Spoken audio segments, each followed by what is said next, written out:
Chef, good morning. Morning. How are you? Good. Yes, I was actually inspired regarding the video of sustainability the other day, which Chef Mike showed us. So I purchased a local sea bass from our local fishermen. Wow, that's great. Actually, we can make something out of it and have Chef Mike taste it later on as a special. I'm very excited.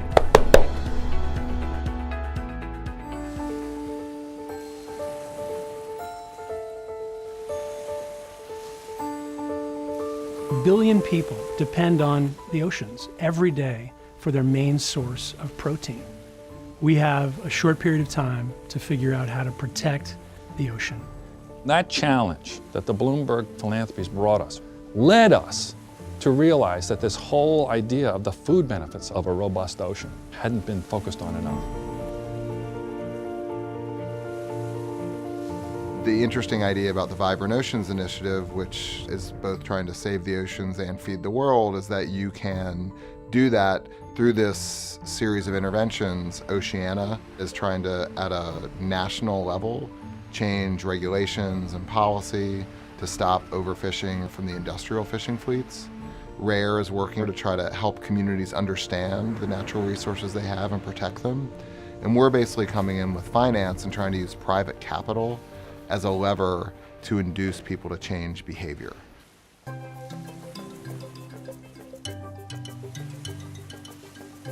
In one area that we've chosen to focus on together, which is called the Tanyon Strait, you've got these local government units, and they each have what are called municipal waters. So it's like 15 kilometers out is their area. But then on the other hand, you have commercial fishers that also intrude into these municipal waters. And that's kind of where we're hoping to start working with groups like Oceana that's going to be focusing on commercial fisheries enforcement.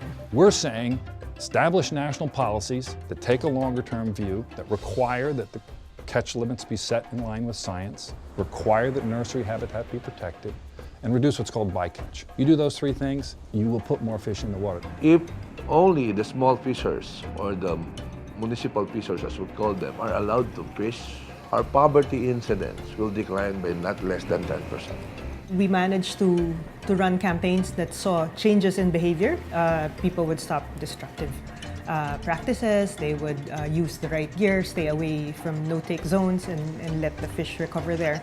And we actually saw conservation results. I hope also that someday that I can say that I've been part of the solution for the preservation of Tanyon Strait.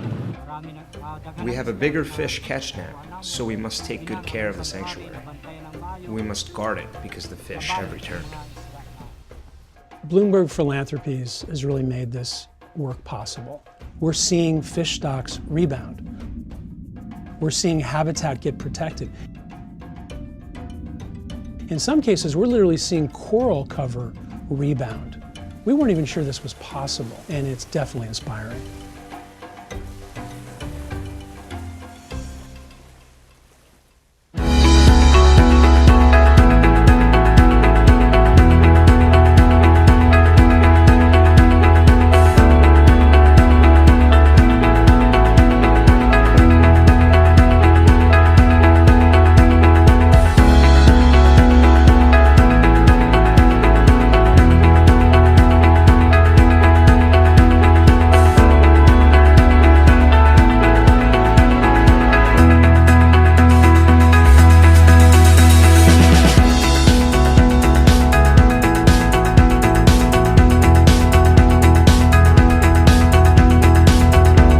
The future of seafood is in the hands of people preparing the fish, while ensuring that fresh, sustainable seafood is available for their valued customers to enjoy.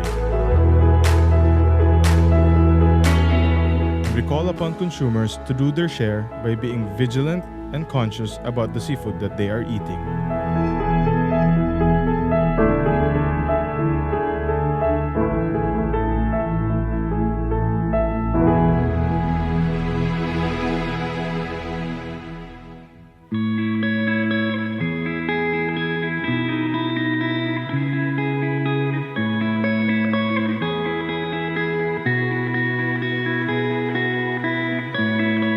A very good evening to all of you and a warm welcome to all participating hotels and organizations here at the Marriott Hotel Manila as we launch the Sustainable Seafood. My name is Mike Brammer, Executive Chef on Marriott Hotel Manila, and I'm very happy to launch today the Sustainable Seafood in the Philippines.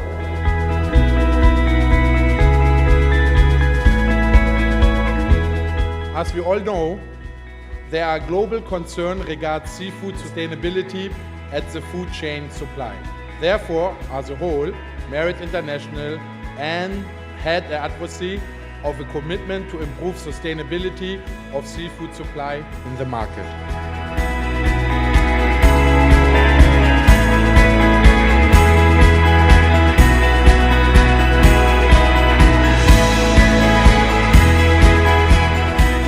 I think it's very important that everybody have understood that we are all here to work to a better future.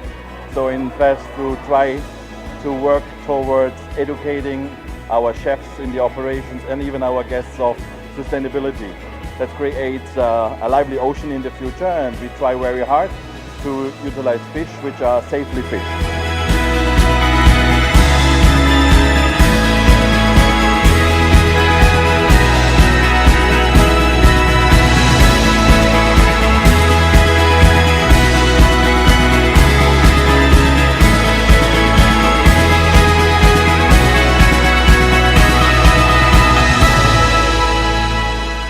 I choose the small village in Mindoro, a fishing village, couple of families, and I guarantee them revenue and a catch of 400 kilo of wahoo mackerel, what we of course called handline and sustainable, and I buying from them, and with this guaranteed revenue, these families can buy some new fishing gears and can fund of their projects and educational to towards sustainable seafood. So that's going to be our part during the week of sustainable fishing, and of course we're changing on our ocean harvest in Marriott Cafe to sea change baskets of sustainable fishing. We are also very committed to the cause of the sustainable seafood, and it's really great to see how all the hotels here work together in Manila on that very important subject. And we hope we can set an example, not just for Manila, but also for the whole of the Philippines, to really improve the sustainable seafood.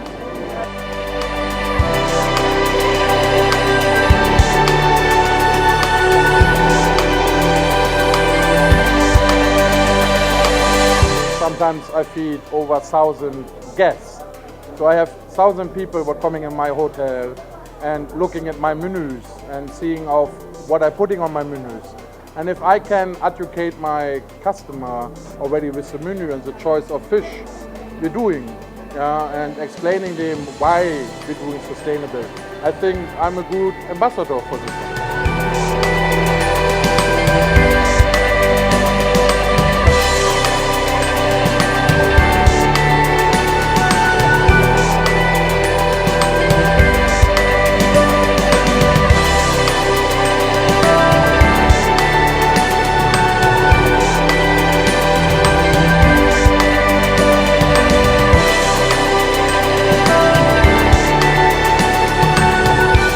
Year come 2050, maybe we're 100% sustainable in not only on fishery, also on local source products to support actually the Philippines.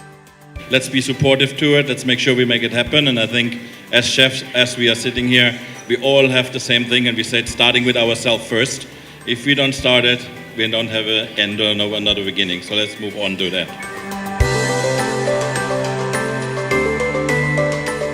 So we're all here. Please, chef, enjoy, exchange, test from each other. You're never gonna have it again that we're all together on one place. So guys, enjoy, and thank you very much for coming.